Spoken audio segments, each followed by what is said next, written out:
Hey everybody, welcome to the crew. I'm Sealord Agenda, and this is the history of the world. We've just passed 2400 BCE. Civilization is still thriving and growing for the most part. Along the great rivers, the Nile, Tigris, and Euphrates in the west, the Indus and the Indian subcontinent, the Yangtze and the Yellow in China, agricultural civilization is well established and thriving. We have complex societies featuring monarchs, grand monuments, and irrigation systems, well established in Egypt and Samaria. Probably similar things in the Indus and China, although without written records we can translate, unfortunately, we can't be sure.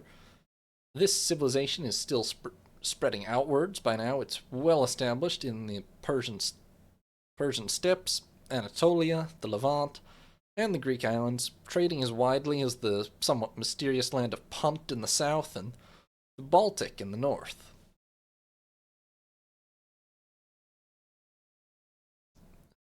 So, this is basically the state of most of the world's civilization, China excluded. Egypt is in its fifth dynasty at this point, in a period of transition from a focus on the worship of Ra to promoting Osiris as the leading deity. The Old Kingdom stands along the Nile, very likely the greatest single economic and military power in the world at this point, united under its pharaoh, who in many ways is still seen as a god king, more or less. And its capital at Memphis is most probably the largest city in the world at this point. Sumeria, or Mesopotamia as a whole, but particularly Sumeria, is still divided between numerous competing city-states. Several of them, most notably Lagash, have recently made bids for kingship, but no power seems able to truly unite multiple cities over the long term, certainly not longer than the lifetime of any one ruler. The organization of the Indus and Chinese civilizations is unfortunately still pretty much a mystery to us. The Indus civilization is very mature at this point, large cities, agriculture, some form of writing, but we can't translate that writing. It's probably not as advanced as the Sumerian and Egyptian cuneiform and hieroglyphics, but unfortunately, our inability to translate that writing pretty much condemns us to speculation as far as any detailed events go. China is still in the Longshan culture period. Their legends would place it squarely in the three sovereigns and five emperors period. There's potentially grains of truth in those legends, but most of them can't possibly be taken literally, and it's definitely impossible to say with any certainty what parts of those legends might be true and what might not. There is some tin now being imported from Central Europe to the Mediterranean, which makes bronze a bit more accessible than it has been for the last 1,000 years, but it's still not really enough to meet demand, and it has to be transported overland for long distances, so we are still very much on the lookout for new sources of tin. Meanwhile, technology is arguably a bit stagnant otherwise, but pretty well developed already. Sumeria and the Indus both have elaborate irrigation systems. Locks and dams in Sumeria are pretty common because the flooding of the Tigris and Euphrates isn't as reliable as the Nile or the Indus. The Indus has very impressive sewage systems. The Egyptians maybe have the ability but don't build as much water control because the Nile's flooding is so regular.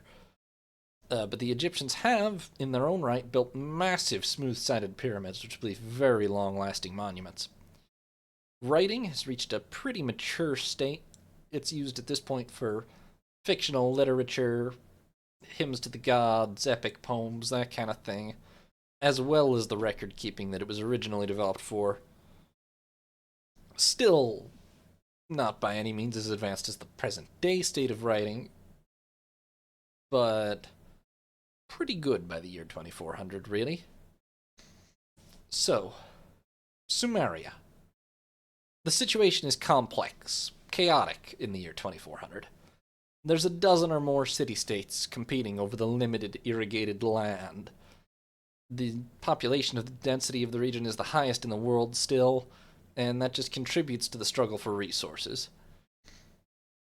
In the last century, Lagash was briefly on top, but its entire empire collapsed as soon as its king died. the competition doesn't really start to change until about 2350 BCE, thanks to two rulers. The first of these is Lugal-Zagassi of Umma. In the last century, Umma was mostly was mostly on the losing end of a generational struggle over land with Lagash, but Lugal-Zagassi not only reverses Umma's fortunes with regard to Lagash, but completely reverses them, strikes a blow which might have ended the struggle for good if it wasn't for other things that happened. There's a lament for Lagash written, which claims that Lugal-Zagassi burns the holy places of Lagash and annexes essentially all the surrounding farmland, and probably, arguably, one of the first recorded sackings of a major city in history, essentially. Lagash is not totally destroyed or anything, but Umma stands decisively victorious, and Lugal-Zagassi is able to use that to pursue a policy of expansionism quite different from all the previous would-be conquerors. He defeats Uruk next, and doesn't just vassalize or extract a tribute from the city, he claims it as the capital of his own new kingdom, as it is the original city of Samaria, as far as we can tell, and the sort of ancient capital of the region.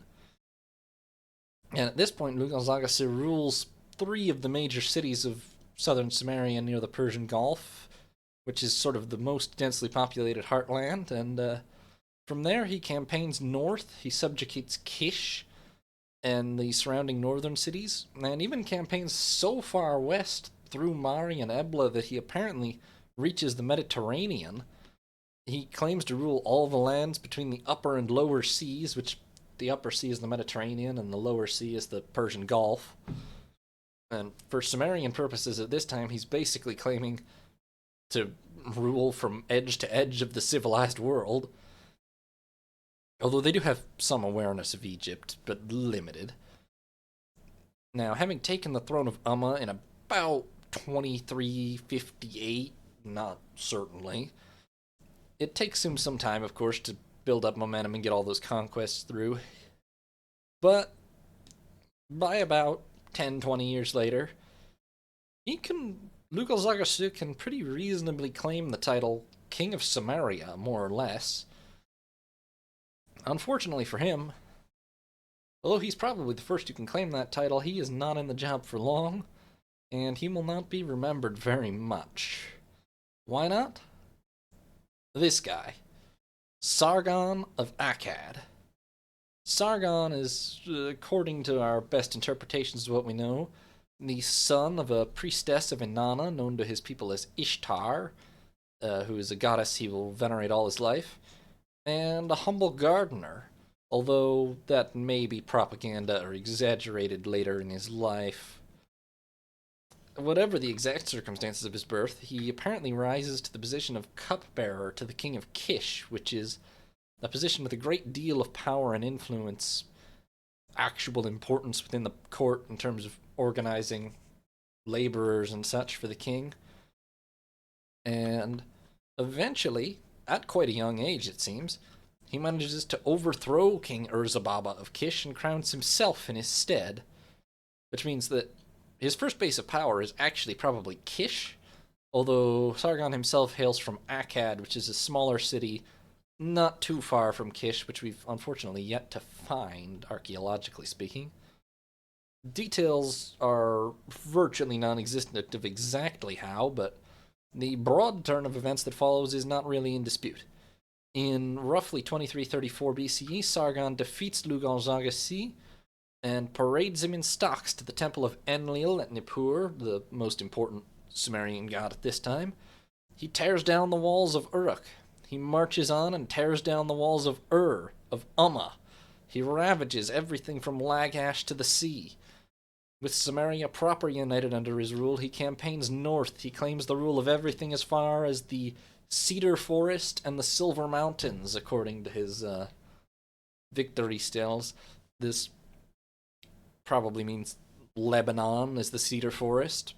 You'll maybe remember Egypt gets their cedar from there. and the Silver Mountains are the Taurus Mountains in southern Anatolia, where there are silver mines. He conquers and sacks Mari and probably defeats Ebla as well. He invades and defeats Elam to the east.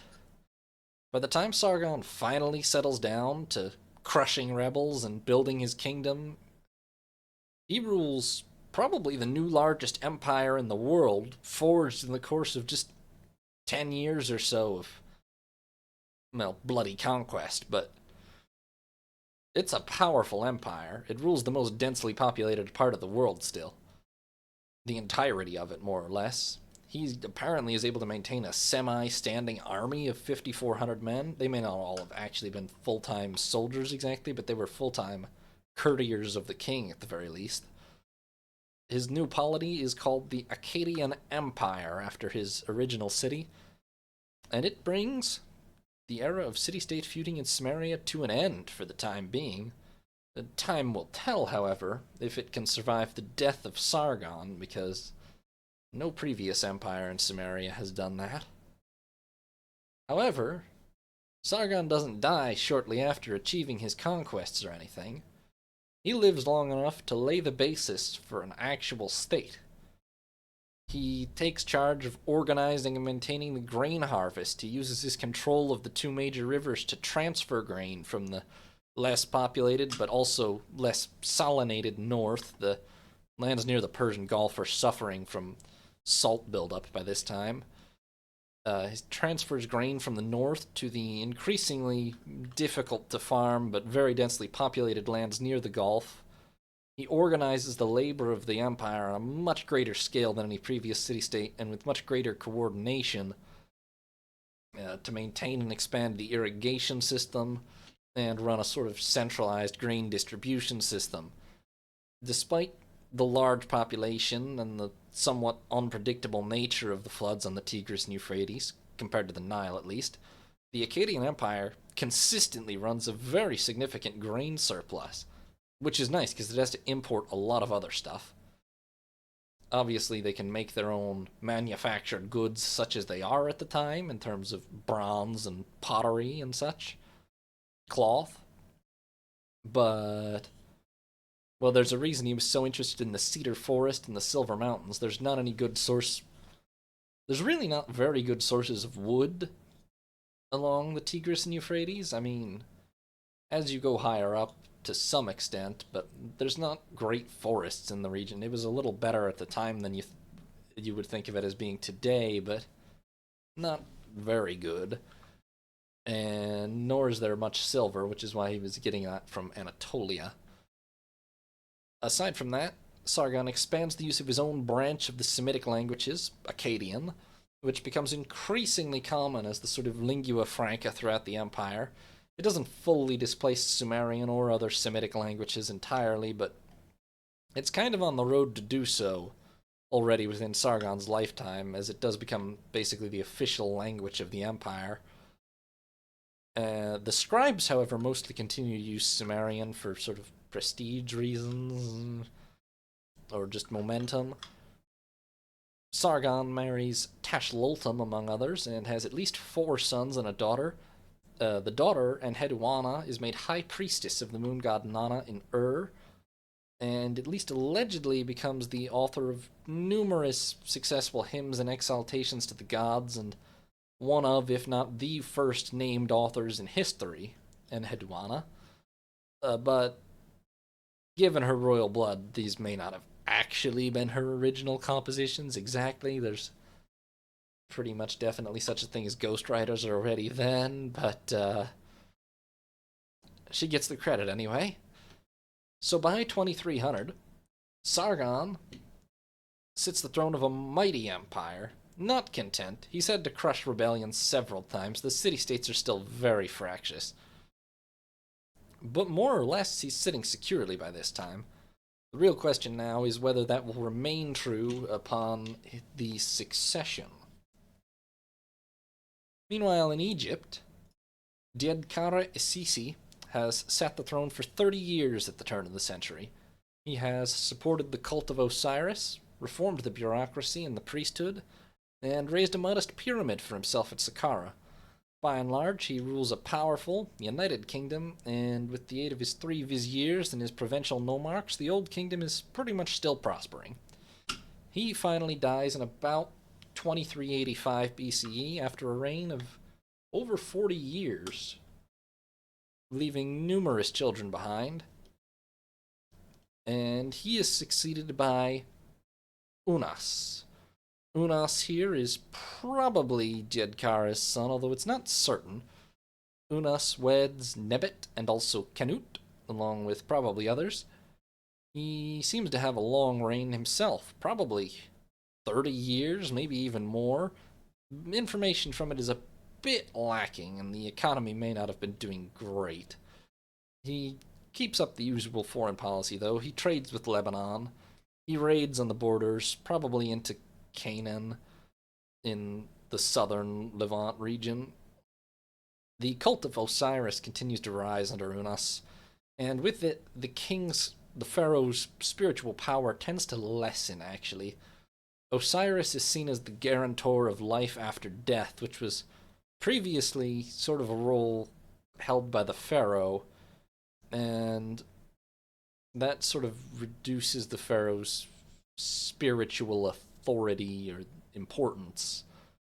He builds only a small pyramid of about 43 meters in Saqqara.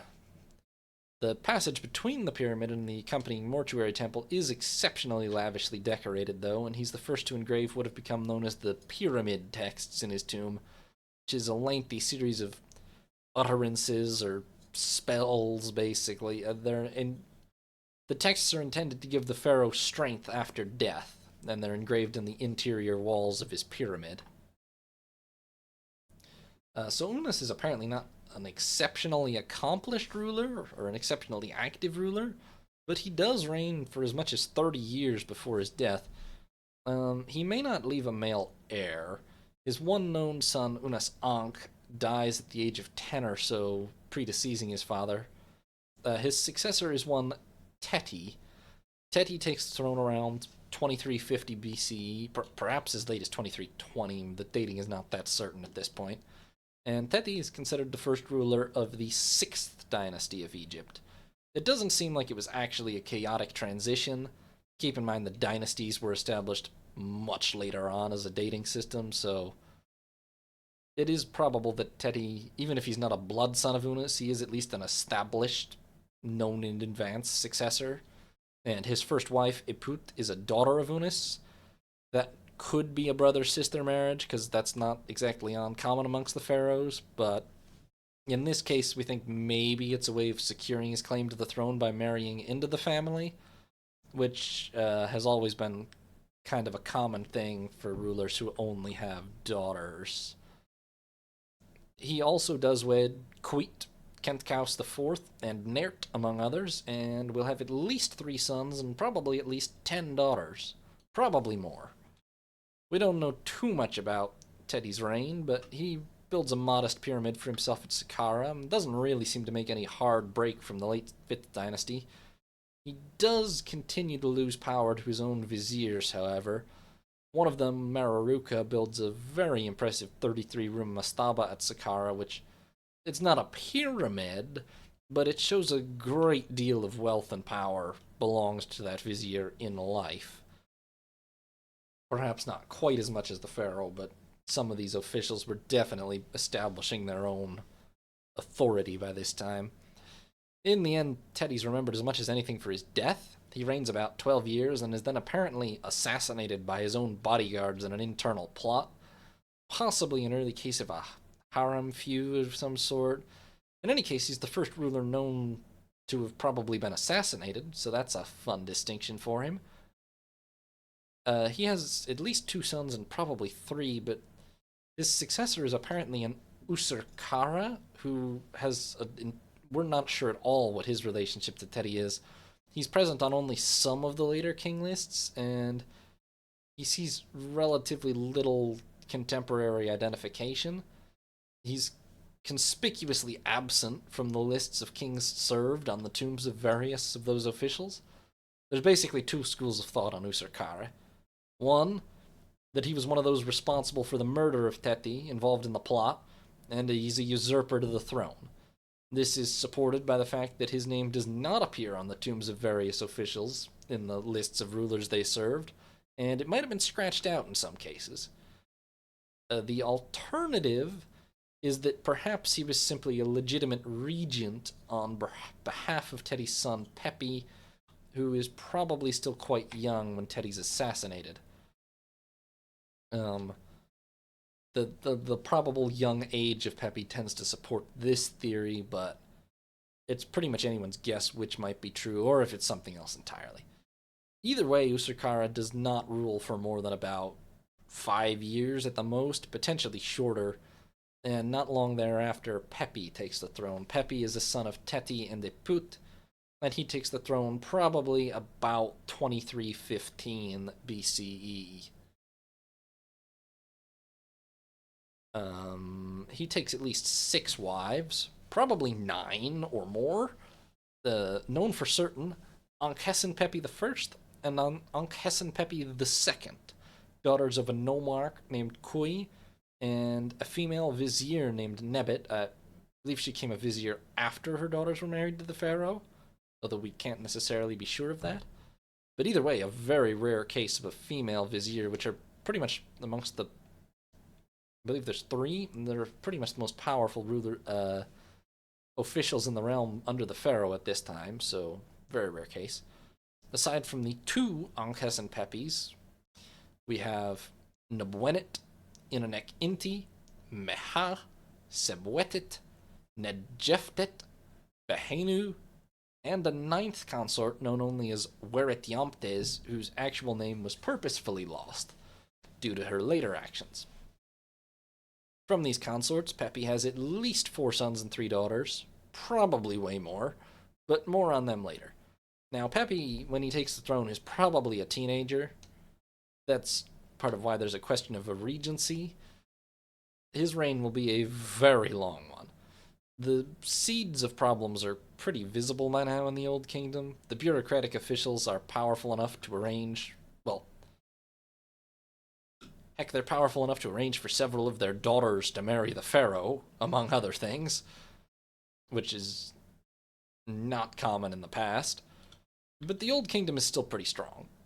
Pepi takes some effort to rein in the provincial officials and the bureaucracy. He seems to frequently circulate or reassign officials. He appoints new ones from non-noble backgrounds, basically trying to keep them from building up too much of a power base in any one area. He tries to strengthen the direct royal presence in outlying provinces, and so on. He campaigns pretty vigorously. Once he leads an expedition to Nubia, and at least 5 times into the Sinai and Canaan, which suggests some trouble there, although what the trouble was with, hard to say. This would have brought him pretty close to the borders of Sargon's new empire, but it's pretty unlikely that either the Egyptians or the Akkadians exercise any sort of permanent control in the Levant at this point, despite various campaigns into it. The Egyptians probably never make it as far north as Byblos. Sargon never quite makes it as far west or south as Byblos, so there's certainly no suggestion that they actually clashed or anything. They must trade, at least sometimes, but perhaps not super frequently. It doesn't seem like ships were really capable of making the journey around the Arabian Peninsula with any frequency at this point. Perhaps not at all.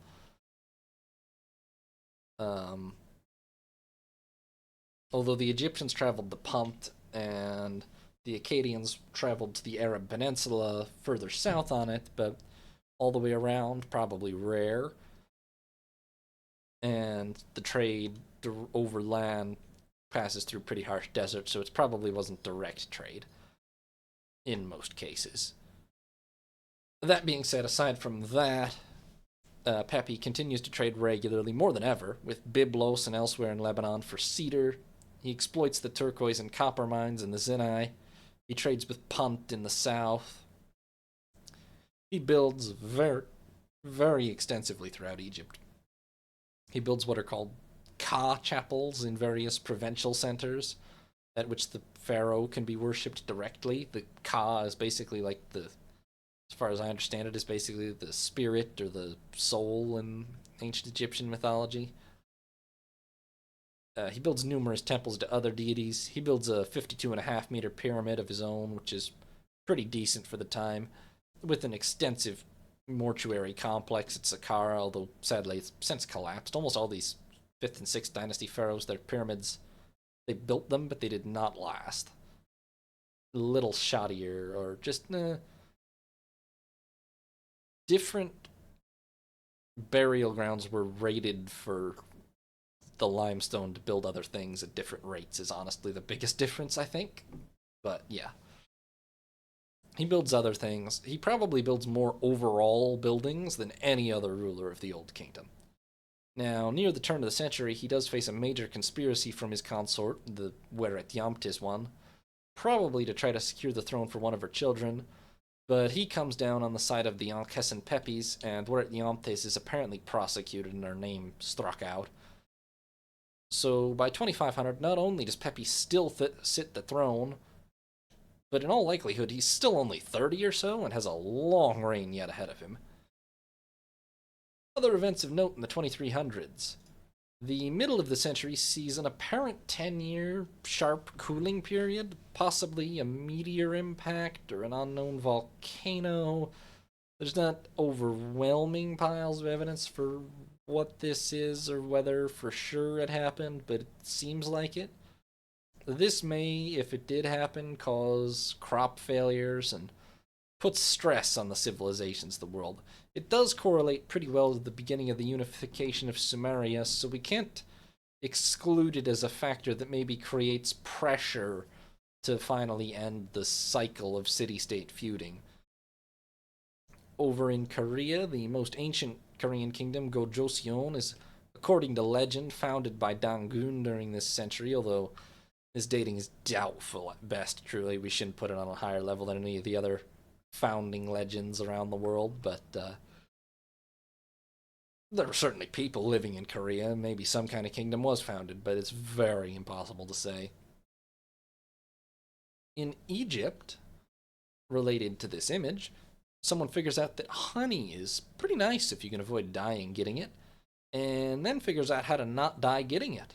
Probably smoke or some other similar technique. I'm not a beekeeper, so I can't say for certain what would have been workable with the technology of the time and what wouldn't have been. But the result is the world's first known beekeeping as depicted on this ancient engraving. So, also by this time, Egypt is known to have an organized courier service for delivery of written documents to the various cities of the Old Kingdom. So the Old Kingdom is still doing pretty well, and the occasional technological advance does come up, such as bees. And that brings us to the 20. As we reach the 2200s, there are now two great empires in the world: the Akkadian Empire in Mesopotamia and the Old Kingdom of Egypt. Not too much is changing in the Indus and China, at least as far as we can tell, but both of those civilizations are still doing pretty well. Now, as we enter the 2200s, we will start with the Mesopotamian side of things. Sargon has already sat the throne for 30 years, even allowing a few off to whatever the time the initial conquest actually took, but he allegedly defeated Lugal-Zaga-Si in about 2334 BCE. It probably took years longer than that to actually subjugate all of Mesopotamia, but he must have been quite a young man then, because not only does he rule until 2300, but he rules for another 20 years into the new century. Even if he lived to 70, this means he must have conquered pretty much the known world when he was in his 20s. So, the man did all right for himself. At least one text claims that much of the empire rebels against him as he grows older, even besieges Akkad for a while, but Sargon apparently holds firm and puts the rebellion down, along with various other smaller rebellions that pop up. By the time of his death in 2279 BCE, after a 55-year reign, allegedly, but we don't exactly have good reason to doubt the chronology here, so he was probably just pretty long-lived. Sargon has cemented his status as probably the greatest conqueror yet known to humanity, the first ruler of all Samaria to hold his empire together long enough and centralize it enough to give his heirs a fighting chance of holding it together after his death. And he does have heirs, at least 4 of them, sons. It's one of them, Remush, that takes the throne upon Sargon's death. Remush immediately faces widespread revolts. This is not unanticipated. Much of the empire essentially just refuses to acknowledge his authority. But Remush inherits his father's military establishment, his apparent standing army, and apparently also inherits something of his martial temperament. He campaigns and he puts that rebellion down. The cities of Ummah, Lagash, Adab, Zabala, various others, crushed, their walls pulled down, much of their populations killed or expelled. There are records that have been found that are alarmingly meticulous. Remush claims to have killed 56,041, enslaved 29,438, and forcibly expelled 25,685 in the course of crushing the rebellions. Is this accurate? Probably not. But whatever the exact truth, he holds the empire together, and he probably pretty much does it by crushing and sacking whatever cities dare stand against the central authority of the empire. So exact numbers are questionable, but the spirit is pretty clear. He also campaigns successfully in Elam. He places significant parts of it under the control of his appointed governors. He makes the usual sacrifices and veneration to the gods.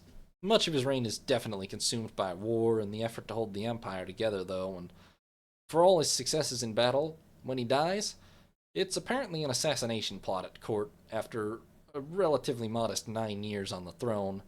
This image, by the way, is a generic Akkadian archer from one of his victory stels. There's no definite image of Remush that has survived, apparently. Now, Remush surely would have had a wife at least, but he is succeeded not by any progeny, but by his brother, Manishtutu. This does not trigger, and here's his lower half. This does not trigger a renewed round of rebellions from the now at least temporarily defeated cities of the empire. They're pretty much beaten into submission for the time being, and Manishtutu's reign is a bit more peaceful, at least at home. He does lead at least 2 major expeditions during his reign. One apparently travels south into the Persian Gulf and does battle with a coalition of 32 kings along the coast of the Arabian Peninsula. He defeats them and loots their cities and silver mines. He also leads an expedition up the Tigris and reasserts his authority in some of the more distant northern parts of his empire, rebuilds the temple of Inanna/Ishtar in Nineveh, and conquers more parts of Elam as well.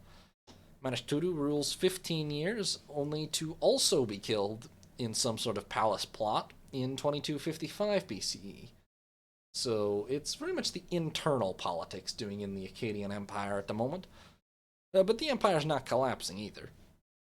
Manishtutu is succeeded by his son Naram-Sin by an unknown woman, who Naram-Sin's wife, or likely wives maybe, is not clear, but he produces quite a substantial number of both sons and daughters, and he uses these to help cement royal control over the kingdom. He names his sons as provincial governors, his daughters as high priestesses whenever the positions become available. As a young ruler, he campaigns to the north, into the Zagros, Taurus, and Amanus mountains, conquers or extracts tribute from many of the hill tribes there, and potentially once again extends his empire to touch the Mediterranean, although whether the Akkadian Empire had lasting outposts on the Mediterranean, probably not, but they at least had expeditions which sort of washed their boots in the Mediterranean, as it were.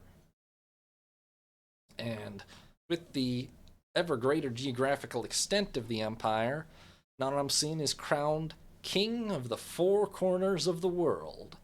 Those corners being Akkad, Sumeria, Elam, and what they call Martu, which is roughly modern Syria, the region adjoining the Mediterranean, essentially, or maybe just the Mediterranean as the corner.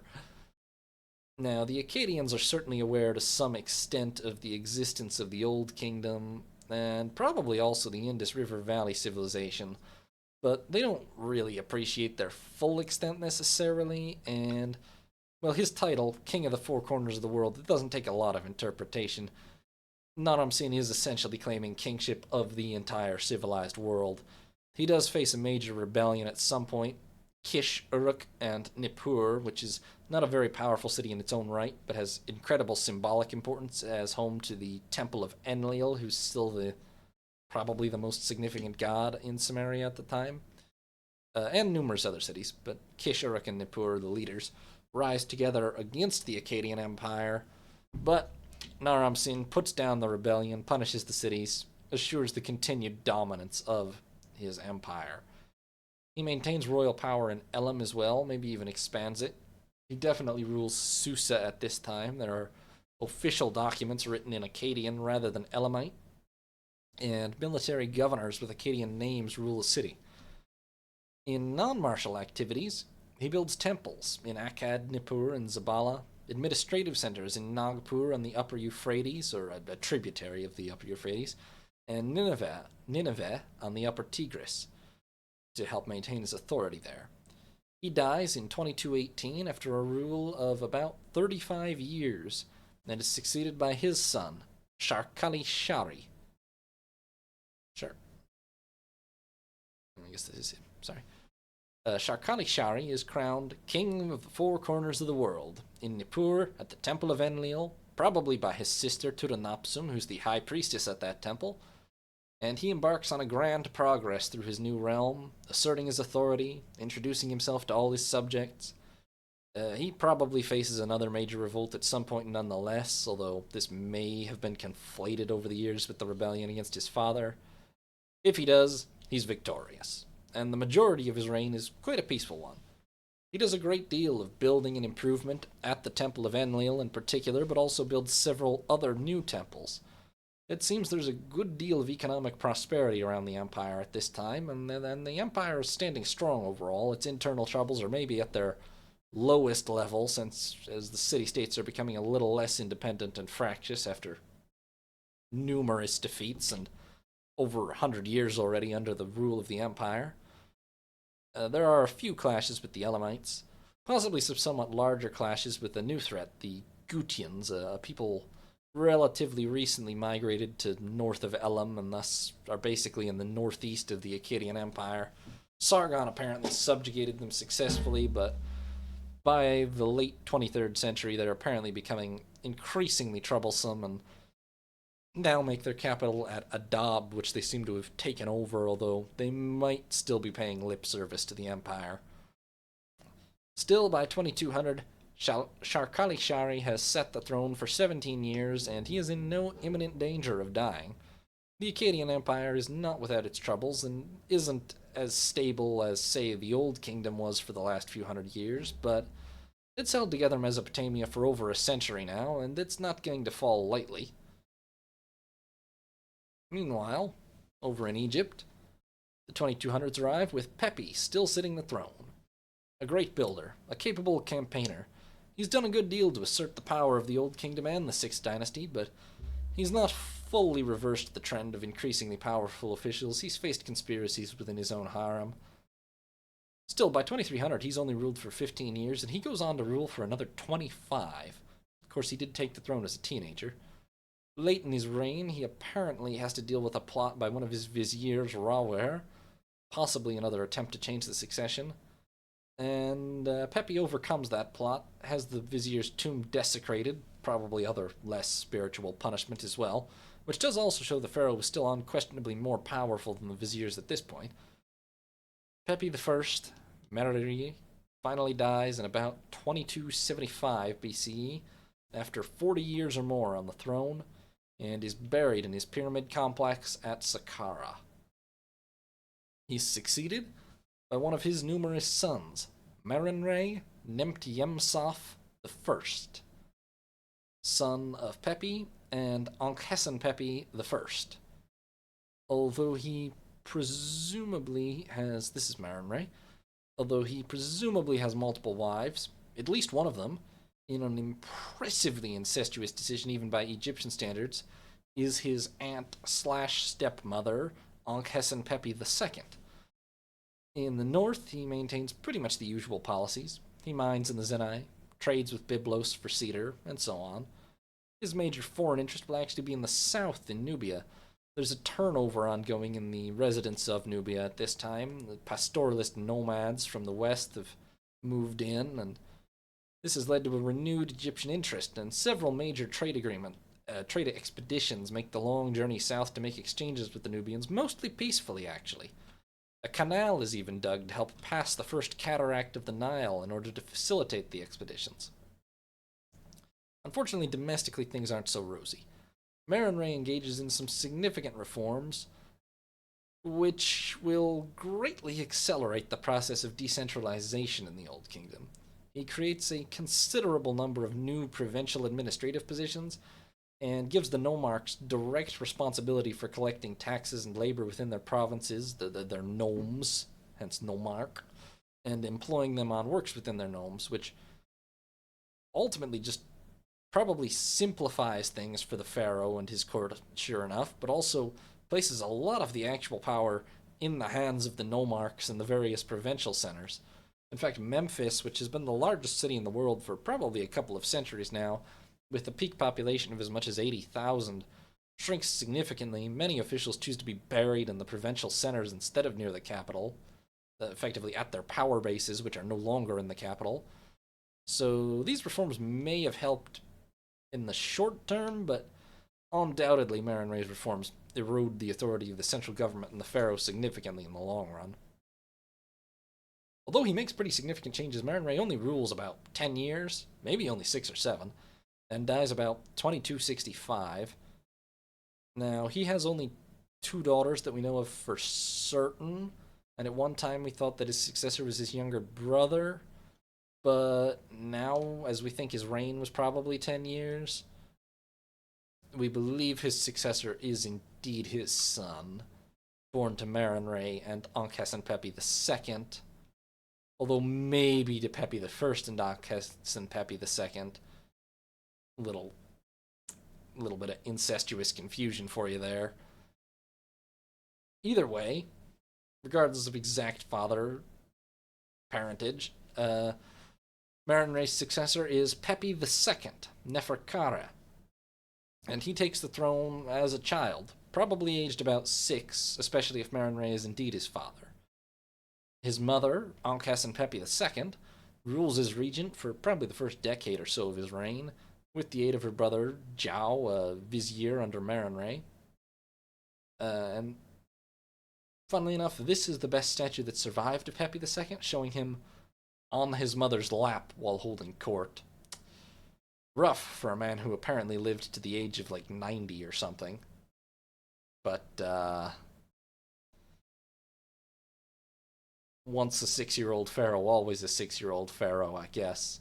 And it's kind of a hilarious statue with the whole regalia and all. Anyway, Pepi II's young age will lend itself to an outstandingly long reign. Some ancient sources claim 94 years, which is probably a little outrageous. Not impossible, but a little outrageous. But 7 years isn't impossible, considering he probably takes the throne at 6. He eventually takes his probable sisters Iput II and Ankhesenpepi III as wives, along with his probable aunts and cousins, Neith, Meratides IV, and Udjebtin, and on Ankhesenpepi IV of unknown relation, but probably related somehow. His reign is exceptionally long, but apparently not particularly active. A lot of power is in the hands of the provincial nomarchs by now, and they probably consolidate that while Pepi II is a child and not making effective decisions. The Old Kingdom as a whole is not necessarily actively suffering. There's not like chaos and disaster stalking the streets, but it's not really bound together as a strong unified state the way it was in previous centuries. The central authority of the government has definitely weakened quite a lot. Still, all the usual things are still happening. They mine the Zinai, they trade with Byblos, they trade with Nubia quite regularly now through caravans, importing ebony, incense, animal skins, ivory, other goods. Apparently, the young pharaoh, while a child, even gets a dwarf from Nubia, probably a pygmy, although it being a person with dwarfism can't be ruled out entirely. He builds a pretty standard 52.5 meter pyramid at Saqqara with all the accompanying temples and such. But in a sense, the real tale of his reign is shown by the fact that the nomarchs build quite large and expensive tombs of their own at various sites throughout the realm. Not actual pyramids, so as not to usurp the pharaoh openly, but very clear displays of their own independent power, authority, and wealth. That being said, having taken the throne in about 2265, by 2200, Pepi II is still sitting that throne, having probably reigned for over 60 years since the time he was 6 years old. Aside from that, I've only got one note of significant interest for the rest of the world for this century, which is the emergence in the land that will one day be called Peru of some sort of apparent religious system, as represented by this figure, the so-called staff god, which starts to appear in many engravings and decorations around the region. Whether this staff god is in fact a god, or perhaps a priest, or has some other meaning entirely, is not really clear to us. But the symbols become pretty widespread in the Andes at this point, as a demonstration of the increasing sophistication, so to speak, of the society there. So, we reach 2200 BCE. The prognosis for civilization is a bit grimmer than it's been in a while. The Akkadian Empire has united Mesopotamia, yes, but the king of the four corners of the world is not sitting all that easily. Not as much so, he's not geographically isolated in the way Egypt is, and his subjects are much more fractious and heterogeneous. So even united, in theory, there's still pretty frequent rebellions and clashes with outside tribes there. Whether the empire will last much, hundreds and hundreds of years the way the Old Kingdom has, not certain. The Old Kingdom of Egypt, still standing, but the pharaoh has lost much of his effective power at this point, and whether it will survive the death of the old king at this point even, well, probably.